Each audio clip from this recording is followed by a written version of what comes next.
കഞ്ചാവും മയക്കുമരുന്നിന്റെയും പുറകെ നടക്കുന്ന യുവത്വത്തിന്റെ നടുവില് നിങ്ങൾ പാവപ്പെട്ട രോഗികൾക്ക് വേണ്ടി നിങ്ങളുടെ സമയം മാറ്റിവെച്ചവരാണ്. അത് വെറുതെയാകില്ല.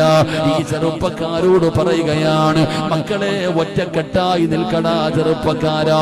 സ്നേഹത്തോട് ആരൊക്കെ എന്ത് പറഞ്ഞാലും എടാ അല്ലാഹു രണ്ട് ചെവി തന്നത് ഒന്ന് കേൾക്കാനും ഒന്ന് കളയാനുമാ. മോനെ നിങ്ങളെ കുറിച്ച് ആൾക്കാരെന്തും പറയട്ടെ, അൽഹംദുലില്ലാഹ് പടച്ച റബ്ബിന്റെ തൃപ്തി കരുതിയിട്ട് ഇറങ്ങ ചെറുപ്പക്കാരാ. അല്ലാഹു തരുന്ന പ്രതിഫലം എന്തെന്നറിയോ? ചിലപ്പോഴും ഒറ്റപ്പെടുത്താ, ചിലപ്പോൾ നിങ്ങളെ പരിഹസിക്കാ, പലപ്പോൾ നിങ്ങളെ കുറിച്ച് അപവാദങ്ങൾ പറയാ. തളർന്നു പോകരുത് മക്കളെ. എല്ലാവരും നിങ്ങളെ കുറിച്ച് നല്ലത് പറയുന്ന ഒരു സമയമുണ്ട്. എപ്പോഴാണെന്നറിയോ? ഇവിടത്തെ പള്ളിയുടെ മിനാരത്തിൽ ഒരു ദിവസം വിളിച്ചു പറയും, ഇന്നാ ലില്ലാഹി വ ഇന്നാ ഇലൈഹി റാജിഊൻ.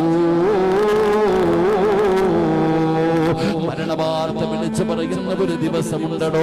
അന്ന് നാട്ടുകാര് മുഴുവനും നിന്റെ വീട്ടിലേക്ക് കടന്നു ചെല്ലുമ്പോ മുഖത്തിട്ടിരിക്കുന്ന വെള്ള തുണി ഉയർത്തുമ്പോ ചിരിക്കണം ചെറുപ്പക്കാരാ.